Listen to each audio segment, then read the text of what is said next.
Hey guys, welcome back to the Carpool Honcho. Hey guys, in the car today we have our wonderful Dean Payne from the Crate Flexible Up the Space, Roro from Naked Marketing, and our wonderful carpool guest today is Ainsley Palairet from FixHR. Hello everybody, good to be here. HR. The best. Thank you. The best. She's a wonderful lady and we are so blessed to have you here. She kind of hangs at the crate, and every time you come in, man, the place just explodes, you know? She's like a bombshell of energy. You're going to see it today. We're going to have the best time and the best conversation. Thank you. Before we go into that, though, I'd love just to find a bit more about you and what fixhr.co.nz is all about. So we set FixHR up because we believe it's important that all sorts of businesses have got excellent HR. They're not struggling and suffering and trying to work things out while they're running everything else as they go. You know how it is. Yes. Yeah. I had the privilege of being with maybe nearly 4,000 business owners before I set up FixHR, and the common thread through all of those business owners was my staff. So I wanted a solution to that because everybody's risking so much, working so hard, and then staff member doesn't turn up, or don't perform, don't deliver, mess things up.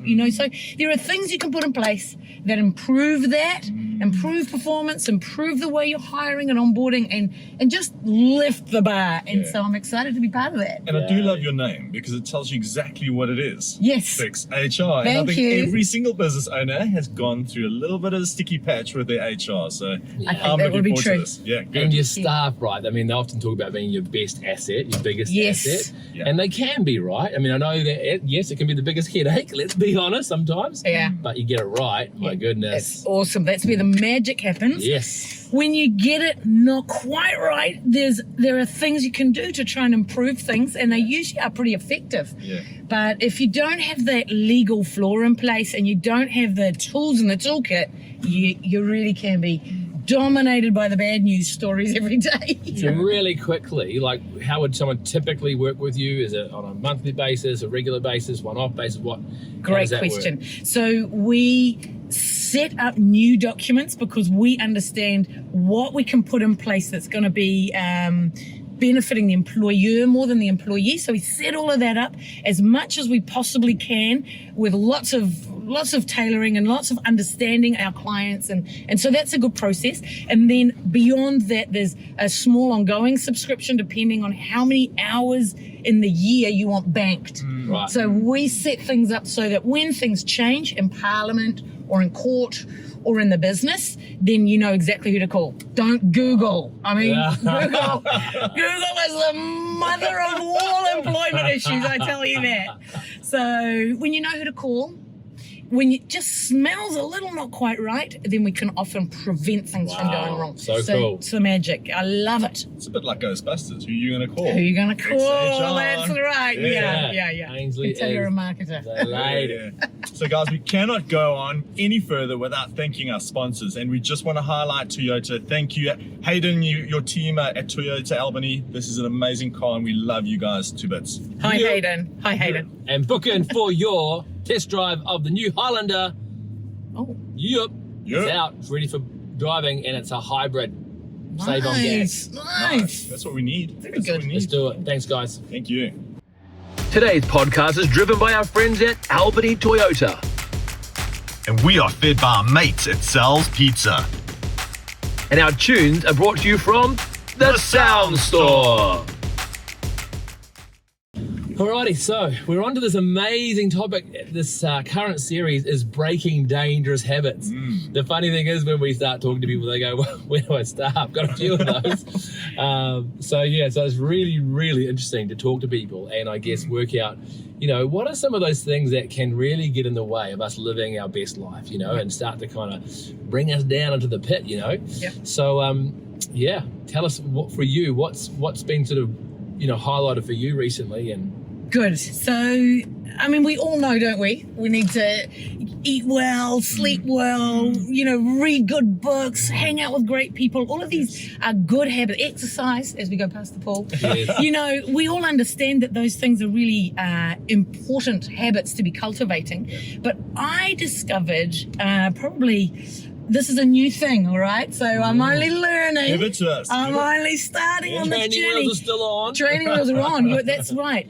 But I have got a business coach I started with about 6 months ago, and he started to talk to me about what I was telling myself in my head, and he identified that I was sort of sabotaging myself at certain places. I'd make assumptions that undermined me when I was about to make a phone call, I was about to, or setting up the week, or about to have a meeting. I could easily tell myself, oh, they're going to think we're too expensive, or they're going to think I'm wasting their time, or they're going to think something that absolutely undermines my delivery.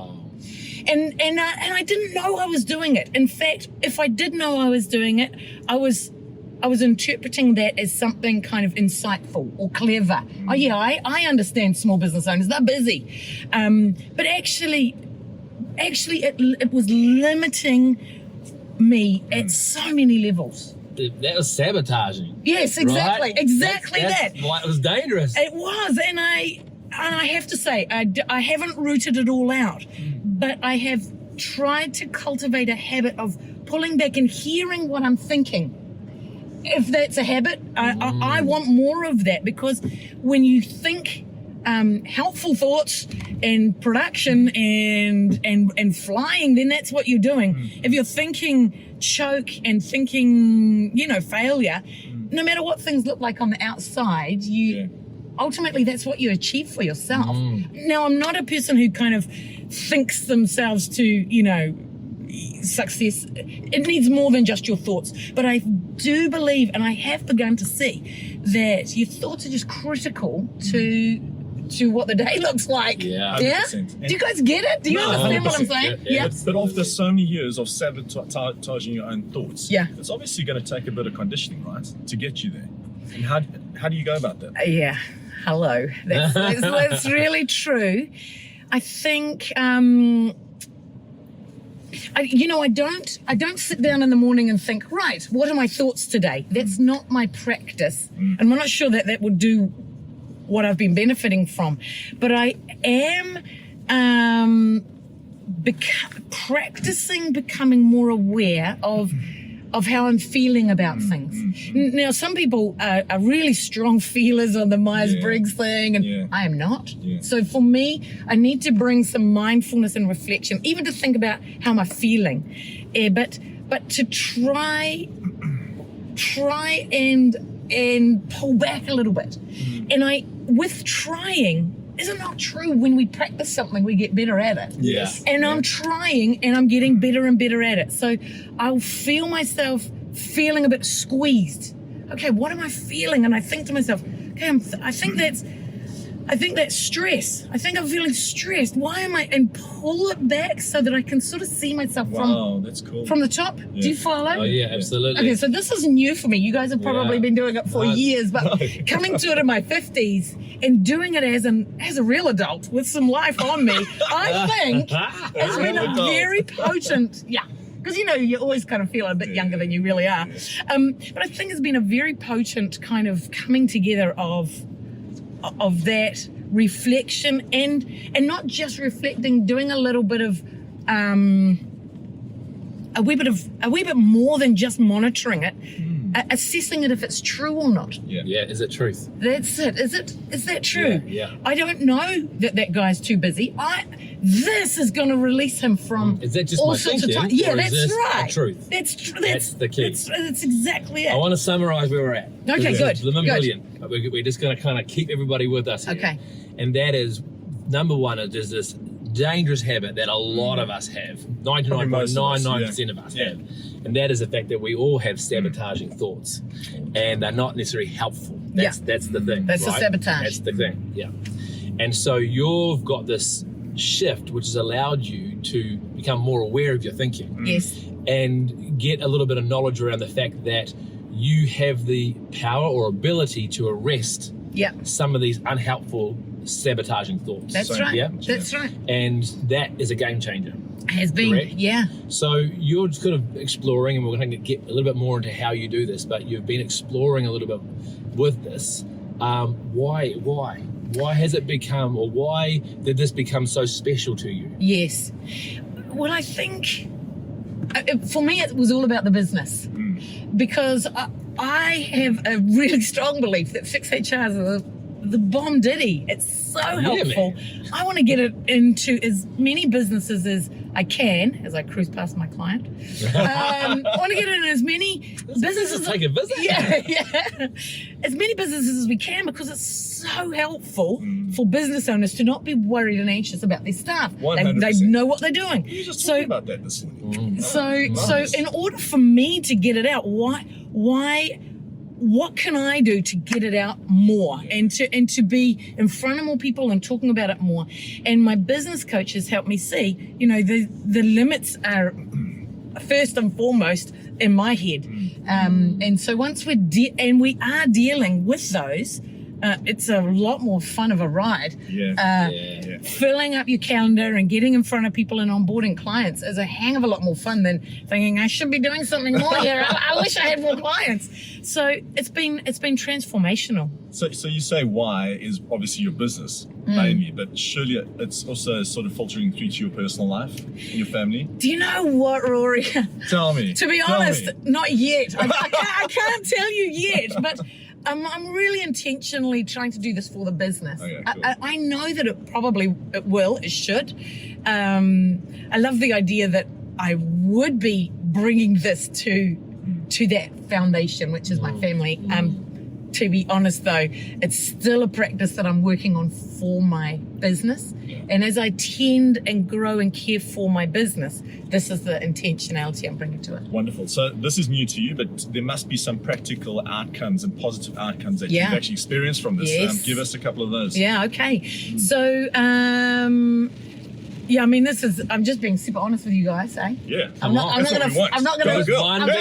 One big family of thousands here, I'm not going to pump it up, but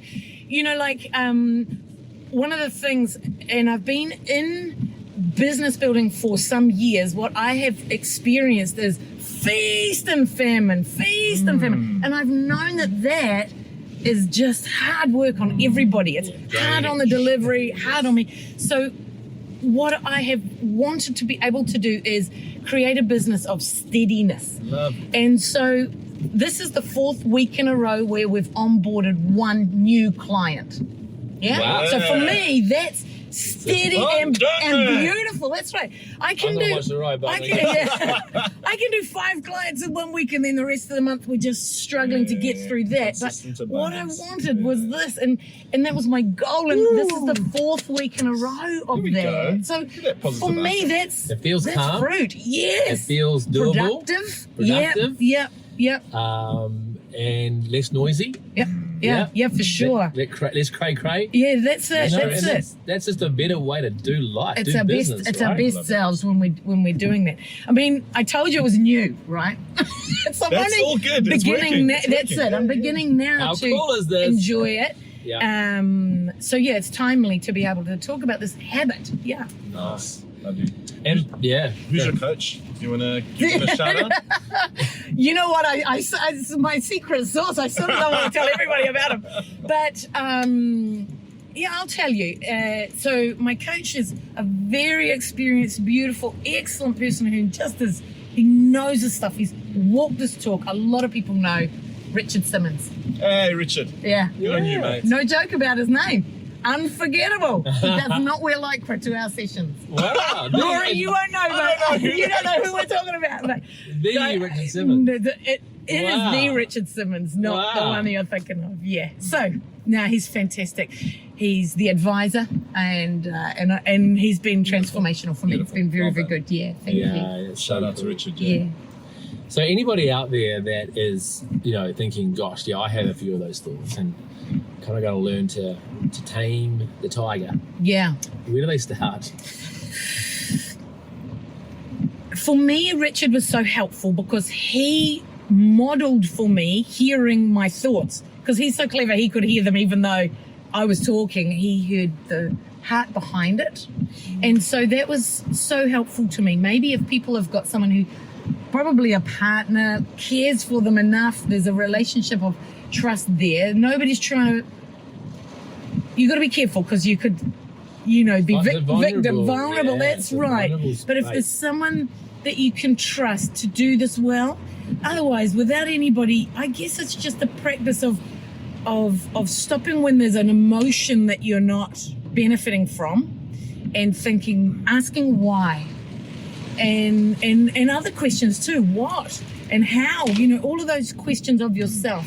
I think it's probably a challenge to start this on your own, but if you don't have anybody to help you with it, that'd be the thing. When you're feeling tense or feeling frightened or feeling angry or these sorts of emotions are there to tell us something. I had to start to try and get in touch with those emotions. Others will know. Yes. I don't know how helpful that is. That is so helpful. It's very cool. And, you talked about feelings before, and that's another big topic on its own. But I think the key here, I'll say this about getting started. I think if you really want to do a good job, I think getting a coach is important. Yeah. Someone who's a professional and can help you through this. Yeah. But there is a place I reckon where you can start. But I'm kind of in this space as well, to be honest. It's come through the help of a coach. But he taught me that feelings are just like a dashboard on a car.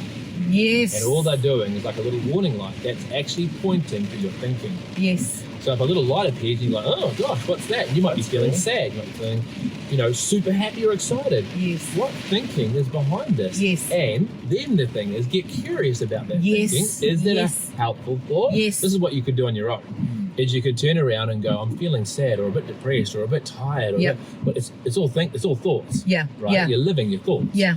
And so then you have the ability to get a little bit curious about that, and then go, well, actually, if it's almost like I've been taught that life is like a river of thought, and thought is if it's coming behind you, and that thought you can kind of go, oh, that's interesting. You get curious. It's a sad thought. Is it truth? Yeah. Actually, no, it's not. Or like your situation, all my clients are too busy to take a call from me today. Yeah. Is it true? Yeah. No. Yeah. That Yeah. was just, let's let it float on. Yeah. Right? Or you get another call. Well, actually, I think my clients would actually love FixHR and love what I've got to offer. Yeah. That's true. That feels truthful. Yeah. I'll take that. Yeah, that's right. We don't have to grab every thought. That's No, exactly right? it, Dean. Jo- Joyce Meyer said the other day, get out of your own head. We think about things and overthink things, and then we actually cause problems for ourselves. Or Rory, in my case, I just didn't think at all. I just sort of lived life, honestly, just not really aware of. I'd rather be there. Oh, I don't know. See, and we're all on a spectrum, aren't we? Like some people are way too much in their heads. Others of us would Way out there. benefit from getting a little bit more in there and understanding it. I'll tell you, I used to have a kind of a reflex of opting out, pulling back, not opting out, but reduce myself. Yeah. And I've begun to feel that coming on, and able to think now, why am I thinking like that? Why am I having that feeling? I don't need to have that, and I don't need to live with it. I can deal with that. It's very, very kind of exciting. I mean, it's subtle and small and tiny and hardly worth talking about, but it's transforming who I am when I bring myself to the business. So far, only the business. Anyway. Yeah. No, that's cool. And what I kind of say about starting the business is that I love, about breaking and shifting and changing habits is don't try and go too wide, right? Yeah. Keep it, focus on one area, learn that habit, become strong in that area, and then begin to apply it in other areas. Don't try and take on the world and that's sort of fail, I guess. That's really right. That's really can't right. be bothered anymore. Sorry, Rory. Oh, I was just saying, it's so lovely having you at the crate. I wish you were there more often. But guys, if you want to hang out with amazing people like this and like this, not so much this, come to the crate, because you just get such positive vibes from such positive people, and you learn a lot. So such a good place, and come and meet this lady. She'll tell you all about these great habits. So yeah, come and hang out with us. Absolutely. Awesome. All right, guys, and don't forget fixhr.co.nz. That's it. And you'll come in and you'll help fix all sorts of things. Power. Yep. Yeah, that's right. What's the number one, just before we go, it's talk up, it's getting pretty rainy out there. What's the number one sort of mistake or you see their business they've dropped the ball in the area of HR that causes the biggest problem? Yep. Probably that they let let themselves get so desperate to employ someone that they end up hiring just the one person who turned up for the interview. I wasn't high-fiving, I was raising my hand. I'm guilty. So someone turns up for the interview, you're the only one who turned up, so they hire that person. Or, you know, I can work with this rather than this person's going to bring something wonderful to my business. I know in theory, can I stay here? Oh, He's running. Oh my lucky we get goodness. home at this rate. He's gonna back. It's a mistake to hire the wrong person. Yeah. It's better to put up with using some labor hire, using a contractor, doing something might be immediately a little bit more expensive, but protect you long term from having someone on the bus who's destructive, expensive, time consuming, stress inducing, and awful. What a great So tip. yeah. Thank you. Wow. Yeah, that's great. Get on the All right. phone, ring this lady. She Thank you knows so what much. she's doing. Thank you. That was We Good to love be you. here. Thank you. Good to meet you too. Thank See you, you. everybody. Bye everyone. Cheers.